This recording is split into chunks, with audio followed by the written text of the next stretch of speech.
ভালো লাগা, ভালোবাসা, প্রেম, মায়া, যত্ন, এই জিনিসগুলোর মানে কি আমরা আসলেই জানি? প্রথমে বলি ভালো লাগার কথা। ভালো লাগা এমন একটা জিনিস যেটা যে কোনো কিছুকেই ভালো লাগতে পারে। সেটি হতে পারে যে কোনো ধরনের জামা কাপড়, যে কোনো ধরনের খাবার, যে কোনো জায়গা বা যে কোনো কিছু। সেটি আপনার খুব ভালো লেগেছে, কিন্তু সেটি আপনার না হলেও চলবে। ভালোবাসা এমন একটা জিনিস, ধরেন আপনি এই মানুষটাকে ভালোবাসতেছেন, তার সাথে সংসার করছেন বা তার সাথে আপনি একটা ভালো সম্পর্কের মধ্যে আছেন, কিন্তু হঠাৎ করে আপনার অন্য একটা মানুষকে ভালো লেগে গেল এবং আপনি ট্রাই করতেছেন যে তাকে পটানো যায় কিনা, তার সাথে থাকা যায় কিনা, তাহলে আপনি আপনার বর্তমানকে ভুলে যাবেন। এবং এটাই হয় হচ্ছে ভালোবাসার মধ্যে, যে আপনি সুন্দর একটা জিনিস দেখলে আপনার প্রেজেন্টের থেকে, তাহলে অবশ্যই তার প্রতি আপনি আকৃষ্ট হন, তাহলে বুঝবেন আপনি এখন ভালোবাসার মধ্যে আছেন।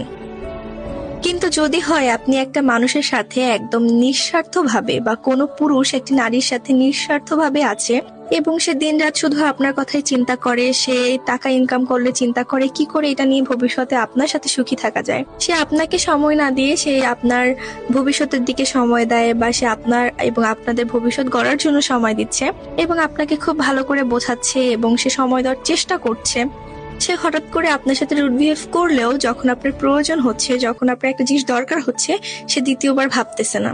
আপনি তাকে একটা জিনিস আবদার করে বললেন এবং সে সেটা না করলো, বাট যদি আপনার প্রয়োজনীয় একটা জিনিস হয় যেটি খুবই সেন্সিটিভ এরকম কিছু, সে একবারও দ্বিধাবোধ করবে না, নেক্সট টাইম চিন্তা করবে না, সে যত তাড়াতাড়ি পারবে সেই জিনিসটা আপনাকে করে দিবে। এবং যদি সেই মানুষটি ঠিক এমন হয়ে থাকে যে সে নিজের প্রতি একদমই খেয়াল নিবে না, নিজের দিকে তাকাবে না, কিন্তু সে অবশ্যই টেনশন করবে যে আপনার এই জিনিসটা কমতি পড়ে যাচ্ছে কিনা, আপনার এই জিনিসটা দরকার কিনা। এবং এই ধরনের প্রিয় মানুষের মুখে একদমই আপনি প্রশংসা শুনতে পারবেন না।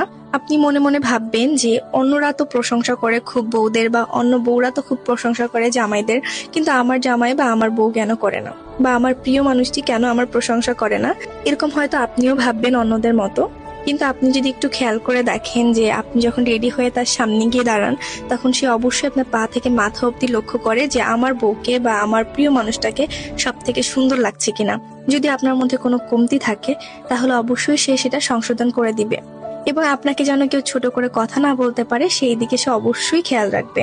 বা আপনি যেন হাজার মানুষের মধ্যে সব থেকে তার চোখে সুন্দর লাগেন, সেরকম কাজটি সে করবে।